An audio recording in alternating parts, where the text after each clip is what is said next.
அனைவருக்கும் வணக்கம். நம்ம இந்த வீடியோவில் 10th standard 11th standard and 12th standard பொதுவாக சொல்லணும்னா இந்த பப்ளிக் எக்ஸாம் எழுத போகிற ஸ்டூடெண்ட்ஸ்க்கு ஒரு இம்பார்ட்டண்டான இன்ஃபர்மேஷன் தான் நம்ம பார்க்க போகிறோம். ஸோ உங்க 3 ஸ்டாண்டர்ட்ஸ்க்குமே பார்த்தீங்கன்னா இப்போ ரிவிஷன் எக்ஸாம்ஸ் பார்த்தீங்கன்னா சில டிஸ்ட்ரிக்ட்க்கு ஸ்டார்ட் ஆயிருக்கும். சில பேர் பார்த்தீங்கன்னா எழுதிட்டு வந்திருப்பீங்க. மேபி ஒரு ஃபர்ஸ்ட் எக்ஸாமோ இல்லை செகண்ட் எக்ஸாமோ உங்களுக்கு ஸ்டார்ட் ஆயிருக்கும். இல்லை உங்கள் ஸ்கூல்லேருந்து மந்த்லி சைக்கிளிக் டெஸ்ட் இந்த மாதிரிலாம் வைக்கிறதுக்கு வாய்ப்பு இருக்கு. அது எதுக்குமே நீங்க படிக்காதீங்க. அதுதான் இந்த வீடியோல நம்ம பார்க்க போறோம். ஏன்னு சொல்லிட்டு நம்ம பார்க்க போறோம். ஸோ இப்பதான் எல்லாருமே ஒரு எக்ஸாம் எழுதி முடிச்சேங்க. ஒரு பிக்கெஸ்ட் எக்ஸாம் என்னன்னு கேட்டீங்கன்னா டியூரிங் டிசம்பர் மந்த் நீங்க எழுதின எக்ஸாம் ஆஃப் ஏர்லி. ஸோ ரொம்ப ரொம்ப இம்பார்ட்டன்டான எக்ஸாம் ஆஃப் இயர்லி எக்ஸாம். நம்ம சேனல்ல கூட தொடர்ந்து ஒவ்வொரு எக்ஸாமுக்குமே நம்ம கைட் பண்ண 12th standard students, 11th standard students, 10th standard students. So நீங்கள் இப்போ தான் நம்ம சேனல் ஃபஸ்ட் டைம் பார்க்குறீங்கன்னா நம்ம சேனலை சப்ஸ்கிரைப் பண்ணிக்கோங்க. நீங்கள் நம்ம சேனலோட வீடியோஸ்லாம் செக் பண்ணி பாருங்கள். லாஸ்ட் 4 இயர்ஸாக நம்ம வீடியோஸ் உங்களுக்கு கொடுத்துட்ருக்கோம். ஓகேவா? ஃபைன். இப்போ தான் நீங்கள் ஆஃப் இயர்லி எக்ஸாம் எழுதிட்டு இருந்திருக்கீங்க. அது ஃபுல் போர்ஷனில் நீங்கள் எழுதின first exam. So at this time உங்களுக்கு பார்த்தீங்கன்னா உங்கள் டீச்சர்ஸ் உங்களுடைய கரெக்டட் பேப்பர்ஸ் கொடுத்துருப்பாங்க. பட் மெஜாரிட்டி ஆஃப் த ஸ்கூலில் நீங்கள் என்ன மிஸ்டேக் பண்ணியிருக்கீங்க, என்ன இம்ப்ரூவ் பண்ணோம், ஸோ அது மெஜாரிட்டி சொல்றதுக்கு கூட டைம் இருக்காது. ஏன்னு கேட்டிங்கன்னா லீவ்லாம் முடிச்சுட்டு நீங்கள் போன ஃபியூ டேஸ்லேயே உங்களுக்கு இப்போ ரிவிஷன் எக்ஸாம்னு சொல்லியிருக்காங்க. ஸோ ஃபர்ஸ்ட் ஆஃப் ஆல் நீங்கள் என்ன மிஸ்டேக்ஸ் பண்ணீங்க, எக்ஸாமில் என்ன மிஸ்டேக்ஸ் பண்ணீங்க அதுவே உங்களுக்கு தெரியாது. இப்போ ரிவிஷன் எக்ஸாம் வைக்கும் போது நமக்கு வேரியஸ் எக்ஸாம்ஸாக வைப்பாங்கப்பா. ரிவிஷன் எக்ஸாம் 1, ரிவிஷன் எக்ஸாம் 2, இது 2 கண்டிப்பாக வைப்பாங்க. ரிவிஷன் எக்ஸாம் 3 டைம் அவைலபிலிட்டி பொறுத்து வைப்பாங்க. ஸோ இது வைக்கும் போதே பார்த்தீங்கன்னா உங்களுக்கு நெக்ஸ்ட் டேஸில் உங்களுக்கு எக்ஸாம்ஸ் இருக்கும். ஸோ உங்களுக்கு ரிவைஸ் பண்ணுறக்கே அந்த டே பத்தாது. உதாரணத்துக்கு சொல்கிறேன்னா 8ஆம் தேதி பார்த்தீங்கன்னா இன்னைக்கு 8ஆம் தேதி தமிழ் எக்ஸாம் எழுதுறீங்கன்னு வைங்களேன். ஒரு 10ஆம் தேதியே பார்த்தீங்கன்னா உங்களுக்கு இங்கிலீஷ் எக்ஸாம். ஸோ இந்த மாதிரி பேக் டு பேக் வைக்கிறதுனால என்னன்னா இப்போ தமிழ் எக்ஸாம்லேருந்து இங்கிலீஷ் எக்ஸாம்க்கு எவ்வளோ டே இருக்குது? 1 டே தான் கேப் இருக்குது. அந்த 1 டேல உங்களால் என்ன பண்ண முடியும்? புதுசாக ஏதாச்சும் படிக்க முடியுமா? கண்டிப்பாக படிக்க முடியாது. நிறைய பேர் பண்ணுற மிஸ்டேக் என்னன்னு கேட்டிங்கன்னா இந்த ரிவிஷன் எக்ஸாம் இருக்குல்ல, அந்த ரிவிஷன் எக்ஸாமுக்கு நான் படித்து நல்ல மார்க் எடுக்கணும். அதாவது நல்ல மார்க் எடுக்கிறது ரொம்ப ரொம்ப ஈஸிப்பா. நம்ம சேனல்ல நம்ம ஈஸியஸ்ட் ட்ரிக்ஸ்லாம் நம்ம சொல்லிக்கிட்டு இருக்கோம். 1 டேன்றது என்ன, ஆஃப் டே இருந்தாலும் இங்கிலீஷ்ல நல்ல மார்க் நீங்க எடுத்துடலாம். ஸோ இதெல்லாம் இம்பார்ட்டன்ட்டோ, எதெல்லாம் பார்த்தீங்கன்னா உங்களுக்கு ஈஸியா மார்க் எடுக்கலாமோ அதெல்லாம் மட்டும் நீங்க படிச்சுட்டு போயிடுவீங்க. So through out the revision exam நீங்க இதுதான் பண்ணுவீங்க. இப்போ மேக்ஸ் இருக்குன்னு வைங்களேன், மேக்ஸ்ல எதெல்லாம் இம்பார்ட்டன்ட் சம்ஸ் இருக்கு அதை மட்டும் பார்ப்பீங்க. இப்போ பிசிக்ஸ் இருக்குன்னா பிசிக்ஸ்ல இம்பார்ட்டன்ட் 5 மார்க்ஸ் எல்லாம் பார்த்துறீங்க. ஓகே, பட் 2 மார்க் 3 மார்க் யாருமே பார்க்கறது இல்லை. ஸோ சேம் கோஸ் ஃபார் உங்களுக்கு கெமிஸ்ட்ரி. இந்த ஆர்கானிக் கெமிஸ்ட்ரி, இந்த ப்ராப்ளம்ஸ், ஈவன் 1 மார்க்ஸே நிறைய ஸ்டூடெண்ட்ஸ் படிக்கிறது இல்லை. இது ஏன்னு கேட்டிங்கன்னா உங்களுக்கு இந்த மாதிரி பேக் டு பேக் உங்களுக்கு ரிவிஷன் எக்ஸாம் நடக்கிறதுனால நீங்க சேம் நாலேஜ், அதாவது இந்த டிசம்பர் மாசம் என்ன நாலேஜ் இருந்தீங்களோ அதே நாலேஜ் தான் கடைசி வரைக்கும் நீங்க இருக்கீங்க, பப்ளிக் எக்ஸாம் வரைக்கும். ஸோ அப்பனா நீங்க ப்ராக்ரஸே ஆகல. ஆக்சுவலி இந்த எக்ஸாம் எதுக்கு வைக்கிறாங்கன்னா உங்களுடைய ப்ராக்டிஸ்க்கு தான். டசன்ட் மீன் நீங்க அதை நல்லா படிச்சு அதுல மட்டுமே மார்க் எடுக்கணும்னு இல்லை. இப்போ நீங்க புதுசா ட்ரை பண்ணலாம். எப்படி நீங்க பண்ணலாம்னு கேட்டீங்கன்னா இப்போ உங்களுக்கு ரிவிஷன் எக்ஸாம்க்கு நீங்க படிக்காதீங்கன்னு நான் சொல்லியிருந்தால, அது ஆக்சுவலி எப்படி நான் சொல்லியிருந்தேன்னா இந்த இம்பார்ட்டன்ட் மட்டுமே படிச்சுட்டு போய் நல்ல மார்க் எடுத்துடலாம். அந்த ஆஸ்பெக்ட்ல நீங்க படிக்காதீங்க. நீங்க ரிவிஷன் எக்ஸாம்க்கு நீங்க படிக்கல. At the end of the day you are learning for the public exam. So என்ன பண்றீங்கன்னா உங்களுடைய ப்ராக்ரஸை நீங்க ட்ராக் பண்ணுங்க. எவ்வளோ படிச்சிருக்கோம், எவ்வளோ படிக்கல. உதாரணத்துக்கு 10th ஸ்டாண்டர்ட் எடுத்துக்கிட்டீங்கன்னா சயின்ஸ்ல நான் இந்த லெசன் படிச்சிருக்கேன். சோசியல் சயின்ஸ்ல பார்த்தீங்கன்னா சிவிக்ஸ்ல நான் இது படிச்சிருக்கேன், இது படிக்கல. ஸோ இந்த மாதிரி உங்களுக்கு தான் தெரியும் எதை படிச்சிருக்கேன் படிக்கல. தமிழ்ல இந்த நெடுவினா படிச்சிருக்கேன் படிக்கல. ஒரு 12th ஸ்டாண்டர்ட் ஸ்டூடெண்ட்ஸ்க்கு எடுத்துக்கலாம்னா இப்போ பிசிக்ஸ் இருக்கு. பிசிக்ஸ்ல வால்யூம் 1 வால்யூம் 2ன்னு 2 இருக்கு. ஸோ வால்யூம் 1ல பார்த்தீங்கன்னா நான் 2 மார்க்ஸ் ஓரளவு படிச்சுட்டேன். ஸோ 5 மார்க் நான் 2த்துலையுமே ஓரளவு படிச்சிருக்கேன். ஸோ வால்யூம் 2 நான் படிக்கவே இல்லை பாருங்க. ஸோ இந்த படிக்காதது எப்படியோ தொடரும், உங்களுக்கு பப்ளிக் வரைக்கும் தொடரக்கூடாது.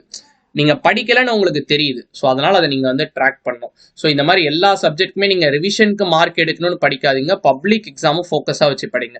ஸோ நான் எந்த ஸ்டூடெண்டா இருந்தாலும் நீங்க பாஸே யாருக்கு கஷ்டப்படுறவங்களா இருந்தாலும் சரி, இல்ல ஆவரேஜ் மார்க் எனக்கு எடுத்தா போதும், ஸோ அப்படி யாரும் எடுக்க மாட்டேங்க, பட் சொல்றேன் சும்மா, இல்ல நல்ல மார்க் எடுக்கணும் அப்படி யாரா இருந்தாலும் குறைந்தபட்சம் மினிமம் 50% ஆஃப் த சிலபஸ்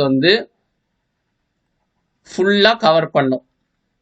அதாவது ஒரு கொஸ்டின் கூட ஸ்கிப் பண்ணக்கூடாது. இப்போ மேக்ஸ் எடுத்துக்கோங்க, உதாரணத்துக்கு மேக்ஸ் எடுத்துக்கோங்க. I'm keep on saying this fact. Chapter 1, Chapter 2, Chapter 11, Chapter 12, Chapter 3, Chapter 4, Chapter 8.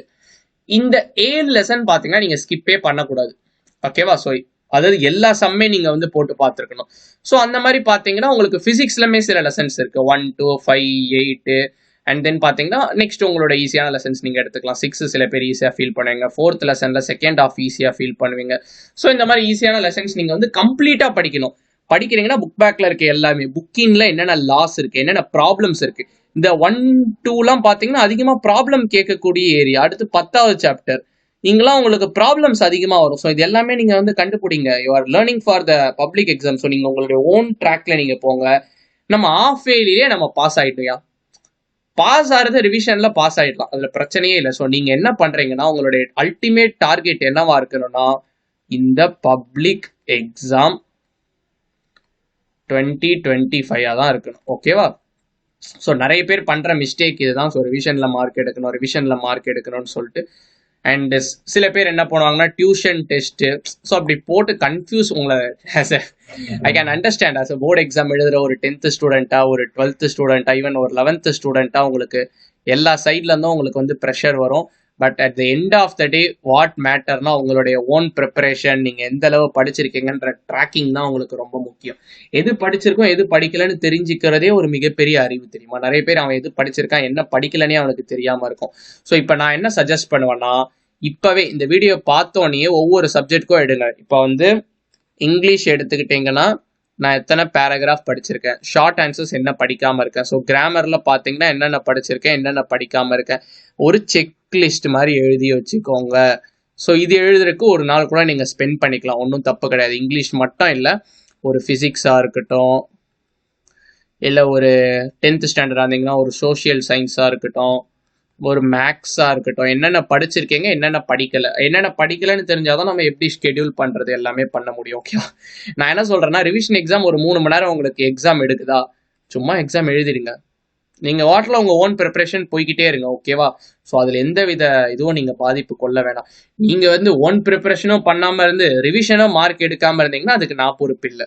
நான் என்ன சொல்கிறேன்னா, ரிவிஷனுக்கு நல்ல மார்க் எடுக்கணுன்ற ஓரியன்டோட படிக்காதீங்க. ஓகே, ரிவிஷன் மார்க் எடுக்கிறது ஓகே தான். பட் அதனை விட கம்பேர் பண்ணுறது என்னன்னு கேட்டிங்கன்னா நம்மளுடைய இந்த பப்ளிக் எக்ஸாம் 2025 நாட்கள் ஓடிடும்ப்பா, அவ்வளோதான். நான் வந்து பூமர் மாதிரி பேசுகிறேன்னு கூட நீங்கள் வந்து சொல்லலாம். இப்போ உங்களுக்கு ஜான் இருக்குது. So 10th standard I did the same mistake in 10th standard. So that's what I am talking to you. So 10thலலாம் பார்த்தீங்கன்னா குவார்டர்லி, ஆஃப் இயர்லி, ரிவிஷன் எல்லாத்துலேயுமே அப்படியே நமக்கு ஈஸியான பேப்பர் தான் அப்போல்லாம் கேட்டு வந்தோம். அப்படியே நல்ல மார்க் போய்கிட்டே இருந்துச்சு. பப்ளிக்கில் கம்மியாச்சுன்னா 475, ஐ மீன் கம்மி தான், but not a bad mark. அதான் நான் சொல்கிறேன். ஸோ அல்டிமேட் கோல் என்னன்னு கேட்டிங்கன்னா, நீங்கள் வந்து இதுலேயே வந்து ஸ்டக் ஆகிடாதீங்க. இந்த சைக்கிள்குள்ளே, இந்த லூப்லேயே நீங்கள் வந்து மாட்டிக்கிறீங்க.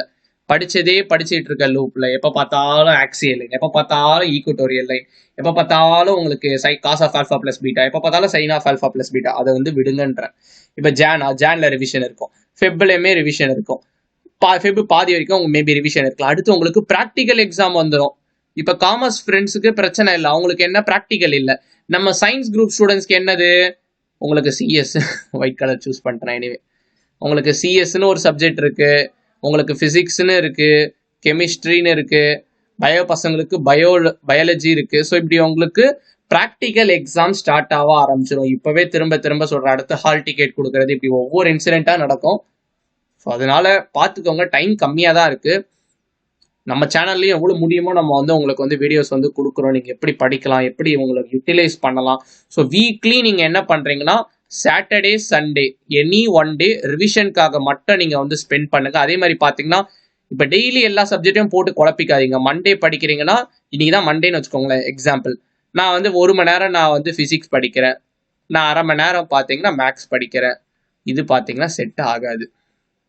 நான் என்ன சொல்கிறேன்னா, per சப்ஜெக்ட் பர் டே, ஒரு நாளைக்கு ஒரு சப்ஜெக்ட் படிங்க. ஸோ இப்படி படிங்க. வீக்கெண்டில் பார்த்தீங்கன்னா நீங்கள் ரிவிஷன் பண்ணிக்கலாம். ஒவ்வொரு நாள் ஒன்று படிச்சிருப்பீங்களா, அந்த வீக்கெண்டில் ரிவிஷன் பண்ணிக்கலாம். ஸோ 6 சப்ஜெக்ட் இருந்துச்சுன்னா ஒவ்வொரு நாள் ஒரு subject, the 7th day will be revision. புரியுதா? ஸோ இப்படி படிங்க. குறைஞ்ச டைம் தான் இருக்குது. இன்னும் உங்களுக்கு என்னென்னலாம் டவுட்ஸ் இருக்குன்றதை மறக்காம கமெண்ட் செக்ஷனில் கமெண்ட் பண்ணுங்கள். இந்த வீடியோ உங்கள் ஃப்ரெண்ட்ஸ்க்கும் சொல்லுங்கள். அட்லீஸ்ட் நான் சொன்ன இன்ஃபர்மேஷனை வந்து சொல்லுங்கள், அவங்களும் பெனிஃபிட் ஆகட்டும். ஓகேவா?